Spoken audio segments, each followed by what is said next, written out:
guys, Tim with Overland Window Installs, here to show you the long anticipated Ford Transit window by Van Windows Direct. Pretty excited. This is the new slam lock like we've been doing with the Sprinters, which has been highly successful. When I say slam lock, it's basically a simple lock that we'll get into in a second here. But this is our first install on this window. It seems to fit perfect. Everything is symmetrical. Window's not extending out on us, so it's not going to catch air and come loose in any way, shape, or form. As you know, with these transits, they have a lot of arc, so it's great when you get a good fit window like this.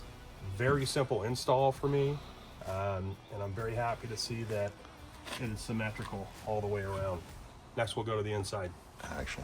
Okay, so here we are on the inside of the window on the Ford Transit. A few suggestions by customers over the years that they wanted to see is more window visibility, especially in the back. A lot of the windows were still blacking out all the way to the last 6 inches of the window.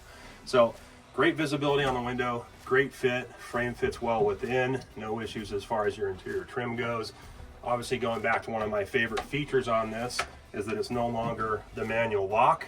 You've got the auto lock on here. So when that opens and shuts, it automatically locks. So no forgetting to leave, to lock your window when you take off. Still has the sliding screen on here. So now not only do we have these in production and ready for install for Sprinters, we also have them for the Transits now as well. And you'll be able to find those at obviously vanwindowsdirect.com. Or if you'd like to have it installed, you can always give us a call at Overland Window Installs.